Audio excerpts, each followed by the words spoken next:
Hello friends, आज का हमारा क्लास परीक्षा संबंधी महत्वपूर्ण प्रश्नों के उत्तर को लेकर है। आइए हम प्रश्नों के उत्तर को देखते हैं।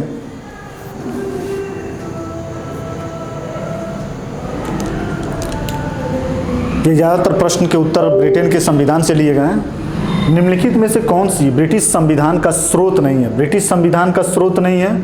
संसदीय अधिनियम ब्रिटिश संविधान के स्रोत है। संविधान सभा द्वारा निर्मित मूल प्रलेख ये नहीं है। हमें पता है कि ब्रिटेन का संविधान एक विकसित संविधान है और लिखित संविधान है, तो संविधान सभा द्वारा नहीं बनाया गया। संविधान सभा के द्वारा वही संविधान बनते हैं जो लिखित होते हैं, निर्मित होते हैं, तो ये नहीं है। अगला प्रश्न जो है, ब्रिटेन में मैग्ना कार्टा कब स्वीकृत हुआ? बिल्कुल तथ्यात्मक प्रश्न, इसको याद कर करके बहुत ही इंपॉर्टेंट है। 1215 में ब्रिटेन में मैग्ना कार्टा का क्या हुआ? उदय हुआ। मैग्ना कार्टा आया यहाँ पे। ब्रिटिश संविधान की एक प्रमुख विशेषता है, क्या है? तो निर्मित संविधान है? नहीं। बहुल कार्यपालिका है? नहीं। विधि का शासन है? तो है। न्यायिक पुनर्विलोकन? नहीं। विधि की शासन ब्रिटेन की संविधान की एक महत्वपूर्ण विशेषता है। संविधान तो नहीं है, लेकिन जो परंपराएं और अभिसमय है वही ब्रिटिश के संविधान की मूल आधार है और शासन का मूल आधार है। तो विधि का शासन जो है यही ब्रिटेन के संविधान की एक प्रमुख विशेषता है।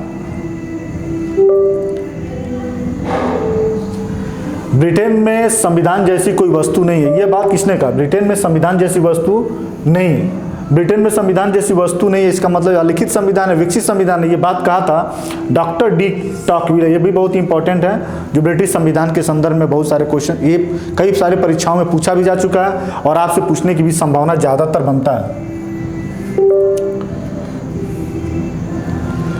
ब्रिटिश संविधान की विशेषता नहीं है। क्या नहीं है ब्रिटिश संविधान की? तो कठोर संविधान। विकसित संविधान तो है, संसद की संप्रभुता है, मिश्रित संविधान है, तो कठोर संविधान नहीं है।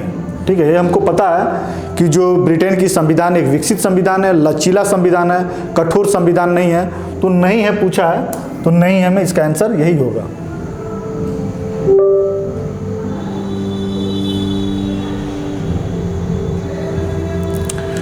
वह संविधान जिसमें राजतंत्र, कुलीन तंत्र और लोकतंत्र के लक्षण मिलते हैं। तो ब्रिटेन की संविधान में राजतंत्र है, कुलीन तंत्र है और लोकतंत्र है। कैसे है जरा हम लोग देख लेते हैं। यदि ब्रिटेन के सम्राट को देखा जाए, राज को, तो सम्राट का जो पद है यह कहीं ना कहीं राजतंत्र का लक्षण है। ठीक। दूसरा, लॉर्ड सभा को देखा जाए, लॉर्ड सभा जिसमें राज्य परिवार के सदस्य होते हैं, राज्य परिवार के सदस्य होते हैं। और तीसरा जो लोक सदन है, लोक सदन, इसमें जनता द्वारा निर्वाचित सदस्य होते हैं। जनता द्वारा निर्वाचित सदस्य होते हैं। जनता द्वारा कौन होते हैं? निर्वाचित सदस्य। निर्वाचित सदस्य। इस तरीके से राजतंत्र यह है सम्राट, लॉर्ड सभा कुलीन तंत्र और लोक सदन जो है लोकतंत्र का परिचायक है। तो ब्रिटेन की संविधान से संबंधित है, इसको ध्यान में रखा जाएगा।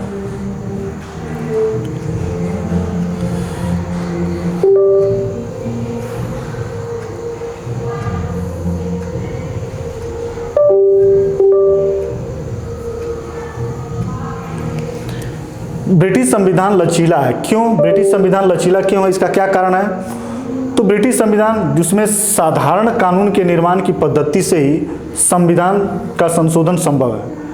किसी भी देश का संविधान कठोर है या लचीला है, इस बात पर निर्भर करता है कि वहाँ संवैधानिक संशोधन की प्रक्रिया सरल है या कठिन है। यदि संविधान में संशोधन की प्रक्रिया साधारण कानून के समान है तो लचीला है, और यदि संविधान में संशोधन की प्रक्रिया साधारण कानून के निर्माण की तरह नहीं है, बिल्कुल कठिन प्रक्रियाओं का अनुसरण किया गया है, तो वह कठोर संविधान है। भारत के संविधान के संदर्भ में देखा जाए तो ये कठोर और लचीला दोनों है, क्योंकि दोनों प्रक्रियाओं का अनुसरण किया जाता है। अमेरिका के संविधान में ऐसा नहीं, अमेरिका का संविधान पूर्णतः कठोर है। वहाँ संवैधानिक संशोधन की प्रक्रिया जो है वो काफ़ी कठिन है, सामान्य कानून निर्माण की प्रक्रिया से बिल्कुल अलग है। लेकिन ब्रिटेन का जो संविधान लचीला है, क्योंकि इसमें जो है संशोधन की प्रक्रियाओं के लिए साधारण कानून के बनने की जो प्रक्रिया है, ठीक यही प्रक्रिया यहाँ भी अनुसरण किया जाता है। इसीलिए ब्रिटेन के संविधान को क्या माना गया? बहुत लचीला संविधान माना गया।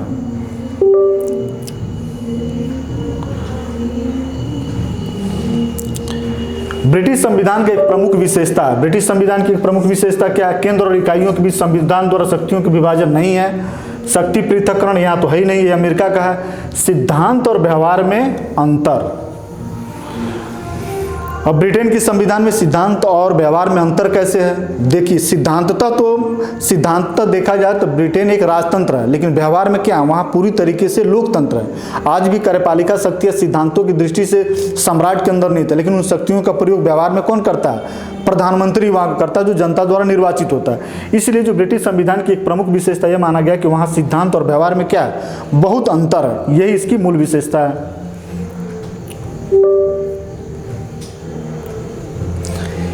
किस विद्वान ने परंपराओं को संविधान की रूढ़ियां कहा? परंपराएं क्या है? संविधान की रूढ़ियां हैं। इस बात को एंसन ने कहा। एंसन एक ऐसे विचारक हैं जिन्होंने वहाँ की परंपरा, ब्रिटेन है क्या, एक अलिखित संविधान है, ज़्यादातर वहाँ कानून जो अभिसमय है और परंपराएं हैं वही होती हैं। तो इसके संदर्भ में जो कथन कहा गया परंपराओं को संविधान की रूढ़ियाँ, यह है एंसन। इसको याद करके रखना, बहुत समझने की जरूरत यहाँ नहीं है हमें।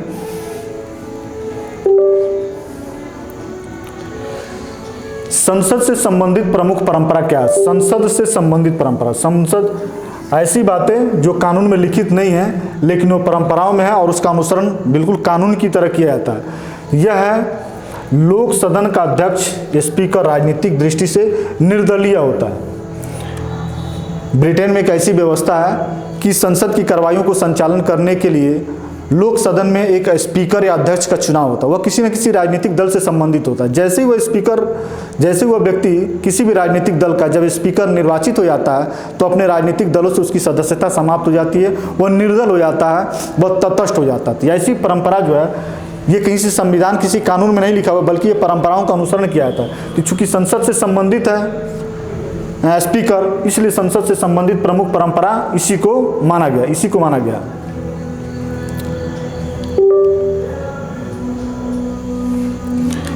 परंपराएं कानून के सूखे ढांचे और मांस चढ़ाने का कार्य करती हैं। परंपराएं क्या करती है? कानून के सूखे ढांचे पर मांस चढ़ाने का कार्य करती हैं। यह कथन किसका है? तो यह कथन आग और जिंक का, बिल्कुल याद करके रखना है और याद करने वाली चीज़ें समझने की जरूरत नहीं है। परंपराएं और कानून के सूखे ढांचे और परंपरा को चढ़ाने का कार्य करती हैं, मांस चढ़ाने का कार्य करती हैं।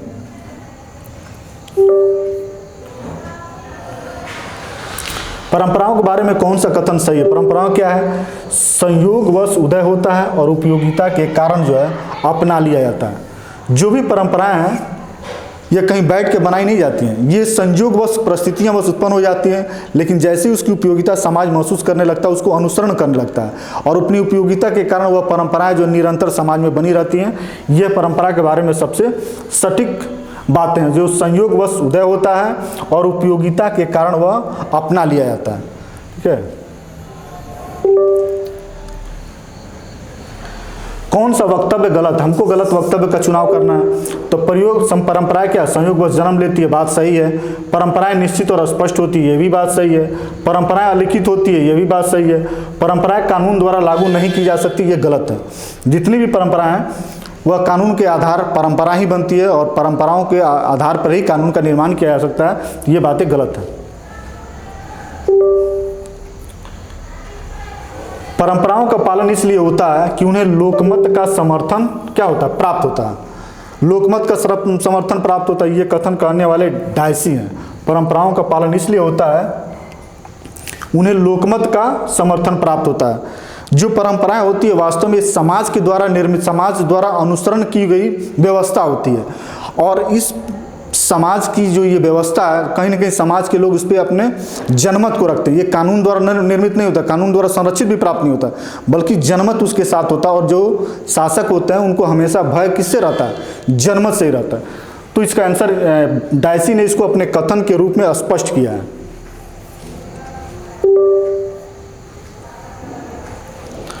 परंपराओं को संविधान के अलिखित सूत्र, परंपराएं क्या है? तो संविधान के अलिखित सूत्र हैं। यह कथन जो है जे.एस. मिल ने कहा, जॉन स्टुअर्ट मिल ने परंपरा के संदर्भ में यह कथन स्पष्ट किया है, जो काफी महत्वपूर्ण है।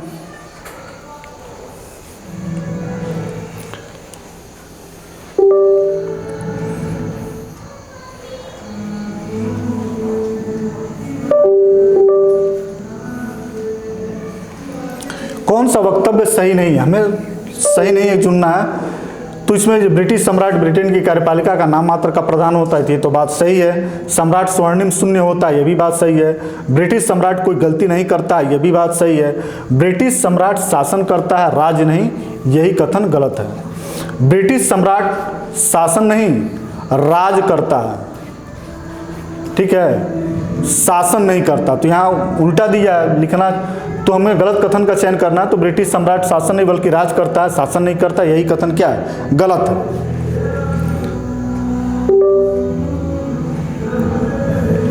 सम्राट को अधिकार प्राप्त नहीं है, सम्राट को अधिकार प्राप्त नहीं है। किस प्रकार का अधिकार प्राप्त नहीं है? तो शासन को परामर्श देने का तो है, शासन को चेतावनी देने का ये भी है, प्रोत्साहित करने का ये भी है, प्रशासन का संचालन का नहीं है। प्रशासन का संचालन वहाँ का कौन करता है? वहाँ का प्रधानमंत्री करता है। प्रशासन का संचालन ये नहीं करता। चूंकि हमें गलत कथन का चयन करना है, तो यही प्रश्न क्या होगा? यही विकल्प जो है सही माना जाएगा।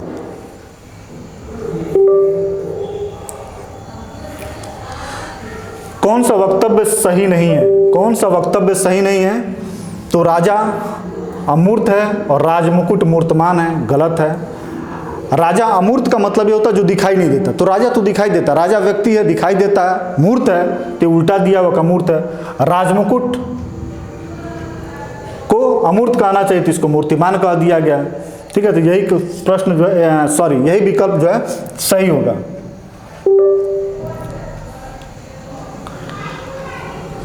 राजमुकुट से आशय है, राजमुकुट से क्या मतलब है? सम्राट से तो होता ही है, सम्राट और संसद इससे भी होता है। सम्राट, मंत्रिमंडल और संसद, इन तीनों से होता है, क्योंकि इन तीनों के पास क्या होती है? शासन की शक्तियां निहित होती है। और क्राउन क्या है? क्राउन शासन की शक्ति का प्रतीक है और मूर्त रूप है। तो ये तीनों के पास शक्ति होता है, इसलिए जो है क्राउन को इसी का आशय समझा गया है।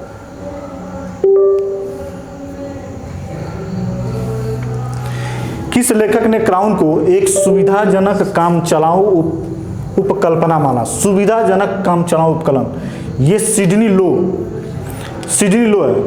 देखिए, क्राउन ब्रिटेन एक राजतंत्रात्मक शासन व्यवस्था का प्रतीक माना जाता है। अभी भी क्राउन जो वहाँ लोकतंत्र है, लेकिन क्राउन सम्राट की व्यवस्था, चूंकि क्राउन नहीं भी होता तो भी प्रधानमंत्री के रूप में, विधायिका के रूप में, सम्राट के रूप में शक्तियों का संचालित हो सकता था। लेकिन क्राउन की व्यवस्था करके संपूर्ण शक्ति को क्राउन में मान लिया गया। उसके बाद जो क्राउन को धारण करेगा वही शक्ति को रखने वाला माना जाएगा। तो ये एक ऐसी व्यवस्था है जिसको काम चलाऊ व्यवस्था के रूप में स्पष्ट किया कौन? सिडनी लो ने कहा कि ये रहता तो भी ठीक है, नहीं रहता तो भी ठीक है। तो क्या है? इसको काम चलाऊ व्यवस्था ही कहा जाएगा, अनिवार्य व्यवस्था नहीं कहा जा सकता। ठीक है, इन 20 प्रश्नों के साथ हमारा प्रश्न उत्तर का जो क्रम है वह समाप्त होता है। फिर अगले वीडियो में हम लोग 20 प्रश्नों के साथ फिर आप लोगों से मुलाकात होगी और कंपैरेटिव पॉलिटिक्स का अंतिम वीडियो होगा। उसके बाद से हम लोग पब्लिक एडमिनिस्ट्रेशन का वीडियो फिर से बनाकर आप लोग के सामने रखा जाएगा। धन्यवाद।